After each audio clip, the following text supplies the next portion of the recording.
got Clifton Davidson, and Elijah Davidson, Eli, with me right here. Eli, you're up in college right now, right? Yes, sir. All right. This is a father-son duo right here. I've done a couple. I want you guys to know. I just chatted with Mark Lopez and Marcos Lopez with Las Cruces, quarterback father combo son there, coach, And then I've talked with William Benjamin, of course, and you guys probably know his son Deuce, right? Yeah. So what? Like I've been asking, who's the best father-son combo? Like, is it these two state champions I'm looking at right now, or what? No, for sure. No doubt about it. No doubt about it. That's what I want to see. I got the privilege of doing most of your games in the pit, which was awesome, right? Because I'll be honest, Eli. Like I knew about you and I watched highlights, but I never got to really watch you play. I was doing other games.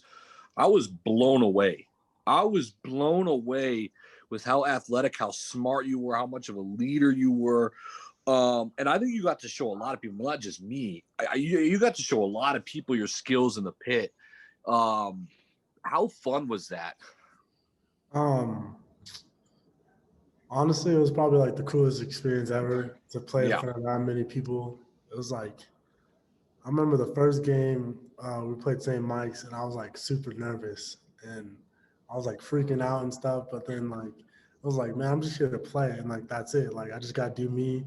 I just got to come out here to play, do what I can for my team. And I was like, shoot, all these people are watching. I better give them a good show. So might as well. And then things got a little bit different, right? Because we got to experience the first COVID-19 thing. Like I'm pretty sure we were the only sporting event going on state championship Saturday, and there was nobody in the building, which it was weird, right? It was different. And so talk about that a little bit, having to go through here. I'm playing in front of people to, wow, we're going through this whole COVID-19 thing, and we're the only ones basically playing sports in the nation this weekend.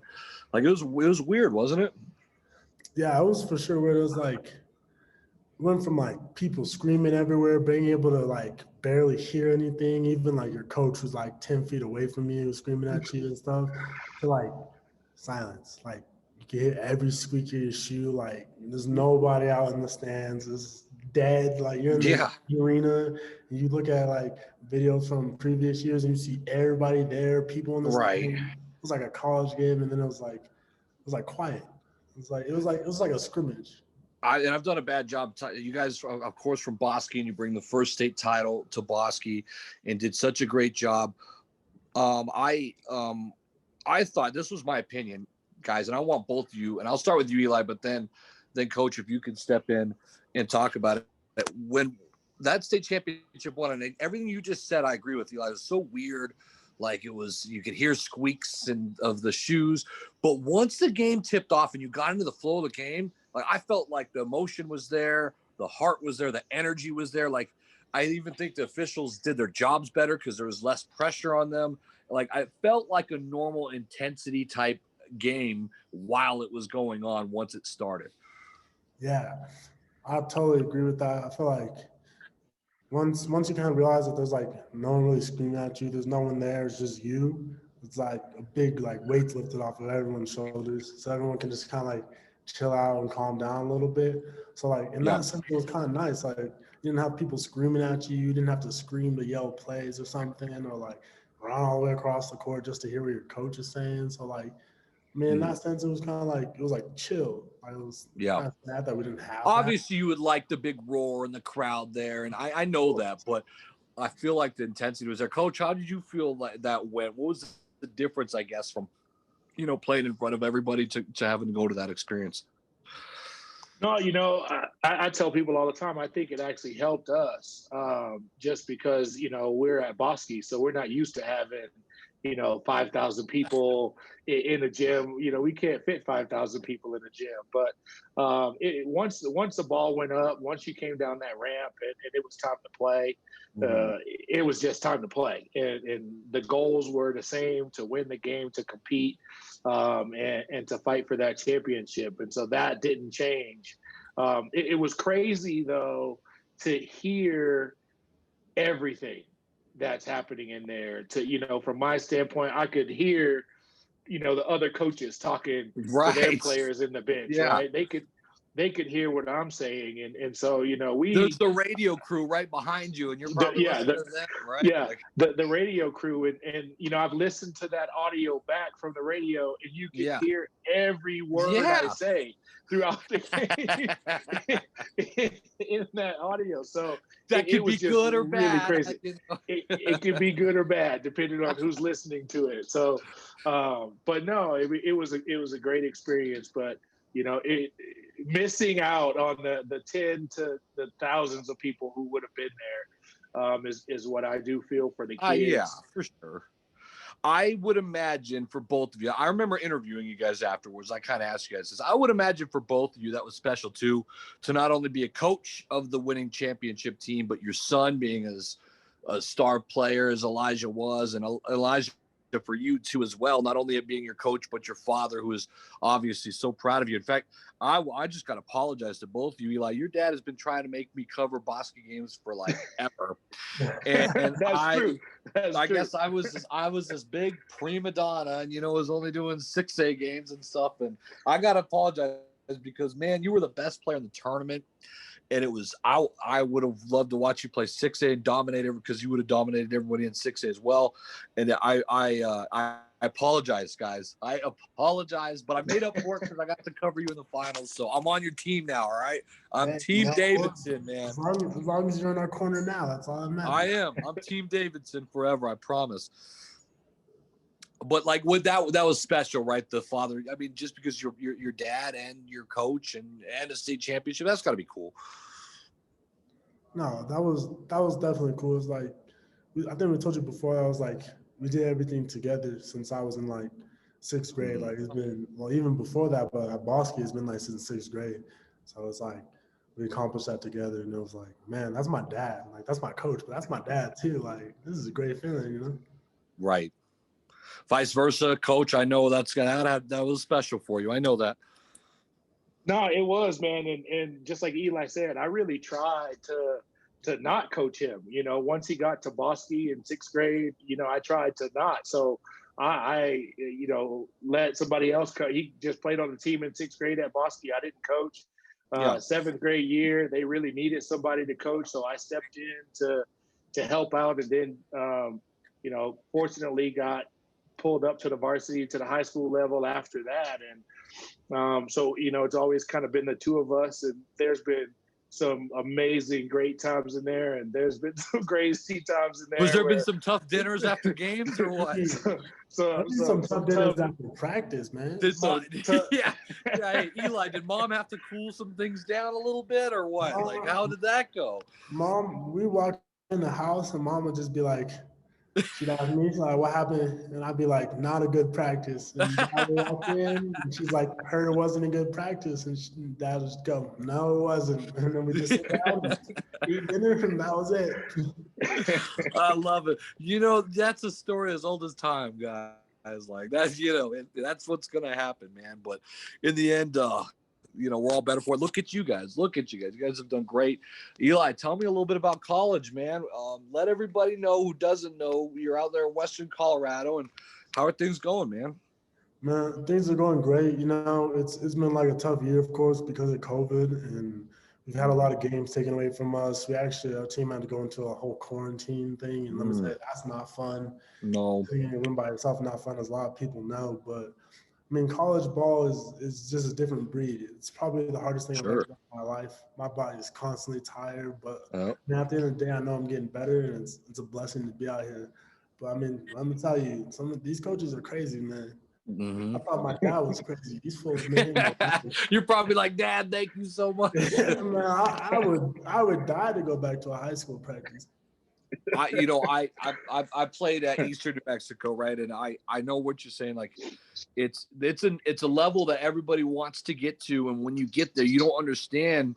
You're not working like you were in high school. You're working twice as many hours of practice, and school's harder, and so the whole transition from your senior year to your freshman year into college ball is a lot different than I think people even understand. And so, I think I heard a stats like 2% of high school athletes going to play college. 2% of those athletes end up staying through college for 4 years and playing college. So it's very tough to play at that level and continue playing at that level.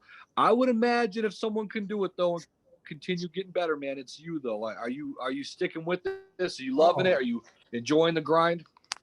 Oh, let me tell you, during practice, I hate it. I hate practice. Sure. I don't want to be there. But like afterwards, you're like done. You're like, man, I did that and I'm doing great. Like it's great to be out here. So of course I'm gonna stick with it. And like I got people who support me.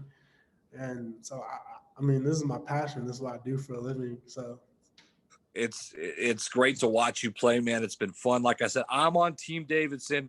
I'm there. Coach, any other things you want to bring up that's been going on? I know it's been crazy at high school sports trying to get going. You and I were talking about that. Hopefully we'll get a season, but anything else going on that anybody should know about or before we get out of here?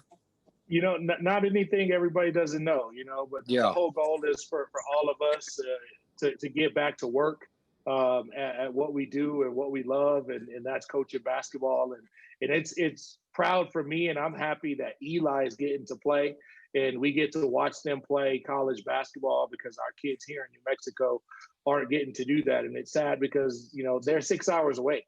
You know, they're 6 hours away. And it's crazy that things are different there in the states surrounding us than they are here. But I hope that we get to see some reason and see some changes here soon, so that our kids can get back to what they love. And that's, you know, basketball, football, soccer, all those sports that they want to play. Look, guys, it's been fun. I just wanted to catch up with you. I'm glad you were able to chat with me.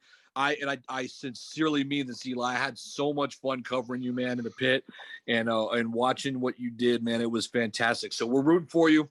Coach, I'm rooting for you. I'm on Team Davidson. I appreciate you guys joining up, man. Hey, thank you for having us, Adam. We appreciate that. And maybe when we start back, you'll come out and do a Bosky game. I'll do whatever you know. 6-8 games. You name it.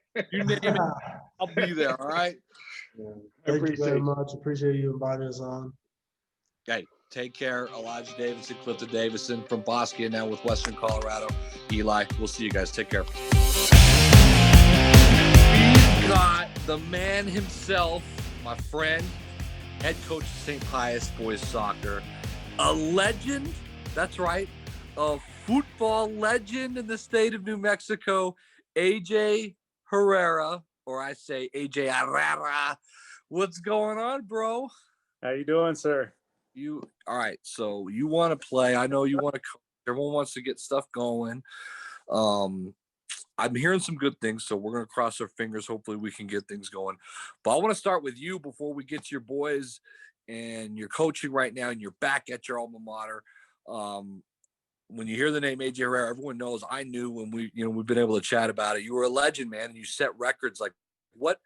I still think you hold like a scoring record in the state, or did Edgar Castillo break her? Where is that? What is that? I don't know. I mean, we're about to tell dinosaur stories, you know. Come on, this is what it's about. We want to know. Come on, everybody wants to know, man. Well, yeah, I think Edgar don't be humble. Don't be humble. Edgar might have broken that record over in Mayfield, I believe, was where he was at early 2000s. I don't even know what the top 10 list looks like statewide. I don't even know where that list is, but either way, I'm happy to think about all those good times, and proud of what New Mexico soccer has done for me. So so you were able to obviously do really well in a couple state championships, right? As a player? As a player, I had 4 state championships as a player. So you didn't miss. You didn't miss. Didn't miss, man. We didn't miss. Okay. So it's so 4 state championships. You get recruited to go to Maryland, right? Yes. And I don't think a lot of people know. I mean, maybe they do or don't, but the success you had in college is huge, and not a lot of people get to have that success. And you were able to go to a couple of Final Fours with them. Yeah, 2 Final Fours. My senior year, we were. I think it was us and UCLA at the time were the top 2 seeds, and we had beat them at home that year. So kind of a collision course, and both of us ended up losing.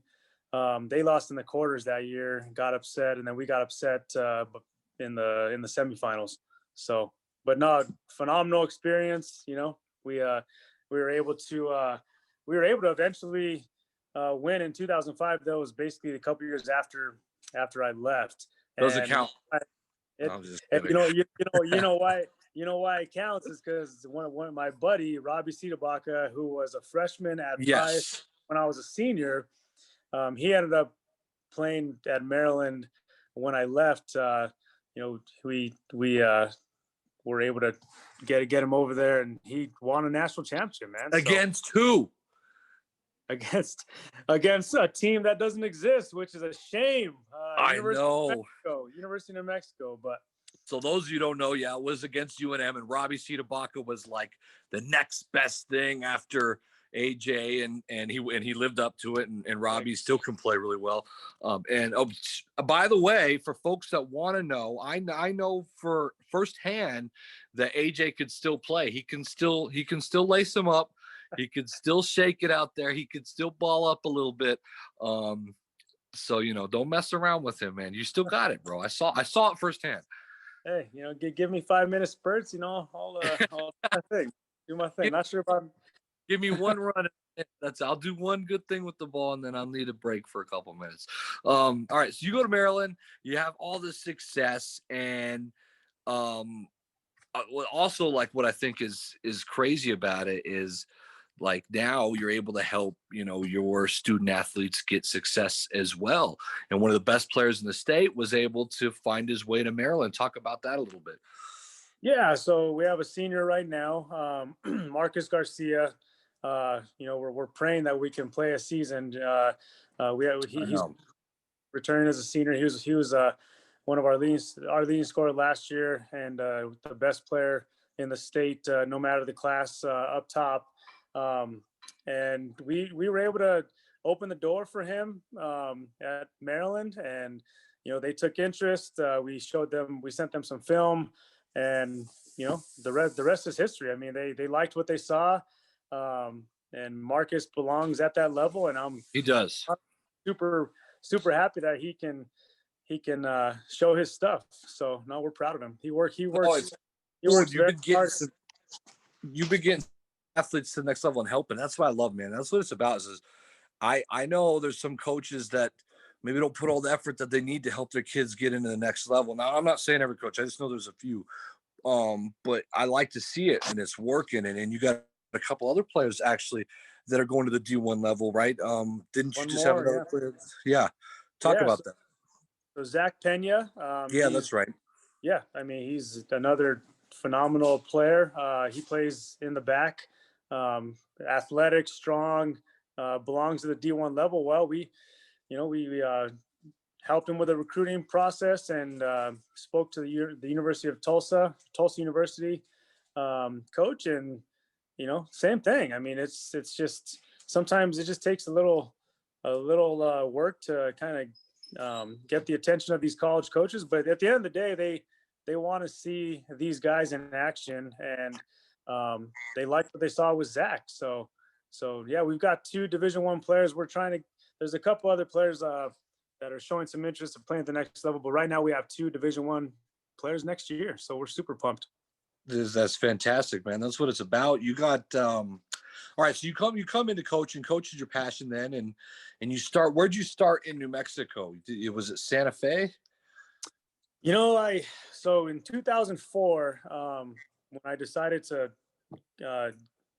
pursue my master's degree and lace up the boots, got a job at Los Alamos National Laboratory. So the high school coach, Ann Chernacek, she's actually the girls coach right now. She reached out to me and asked me if I wanted to be her assistant. So, you know, I never really thought of coaching when I was in college. So I told Ann, yeah, sure, I'll help out.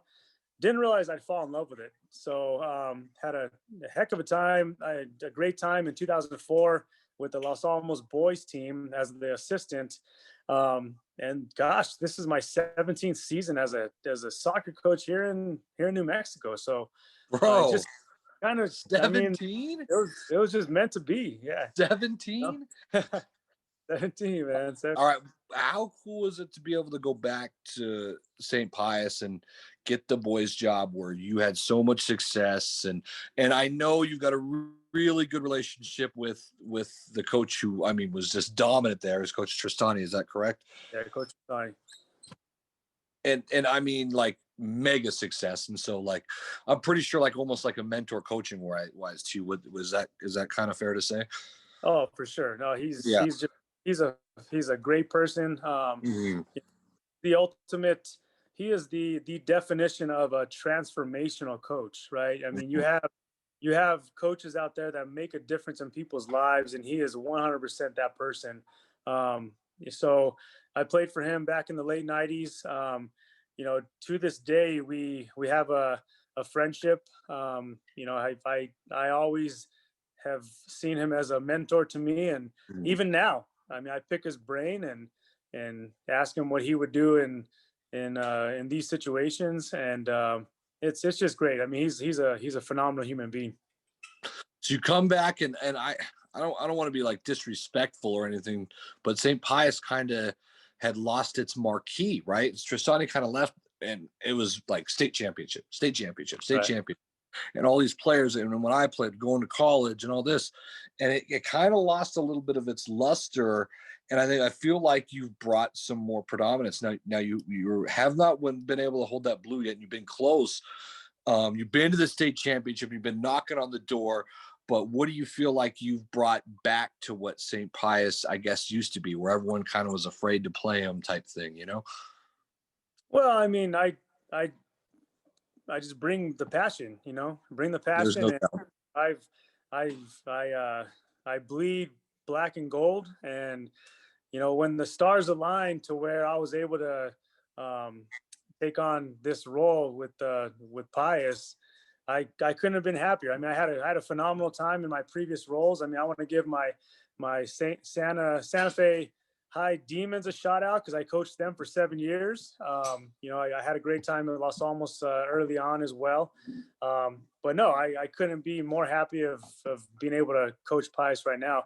You're right. We're knocking on the door, and we're going to keep on knocking on that door. I mean, we're putting in the work. That's what I'm talking about.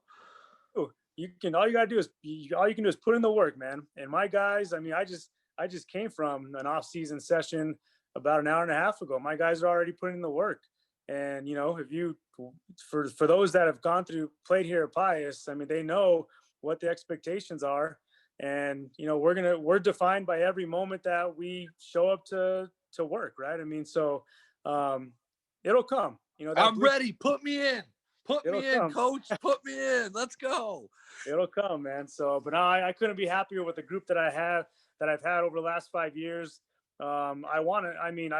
I've told them already, the guys that have graduated over the last few years, that they've put Pius back on the map. No, they haven't held up the blue trophy, but people, when people play Pius, they know to bring their A game, because we're gonna bring it. I love it. I know for a fact that you have some youngins that are throwing that rock around on their feet. They're pretty quality, AJ. I think that Hererra name is going to continue pretty strong. Tell me I'm wrong here. Hey, it's all I know is that they better make sure the kitchen's clean, and they better make sure they're bringing their A game to the table and contributing to the family. No, good. Yeah, I got 3 little ones. I mean, you have 2 stud athletes yourself, so it's gonna be fun in about 5, 6, 7 years when we're watching them compete at the high school level. So man, I love it. Listen, for real, I could feel your passion coming through here, and anybody hearing this is going to be pumped up. I know some St. Pius alumni are gonna love everything that you just said. So keep on doing it, man. Best of luck. Hopefully we'll get this season rolling. All right. Appreciate the time. All right, that is AJ Hererra. We'll see you, bro. Take care.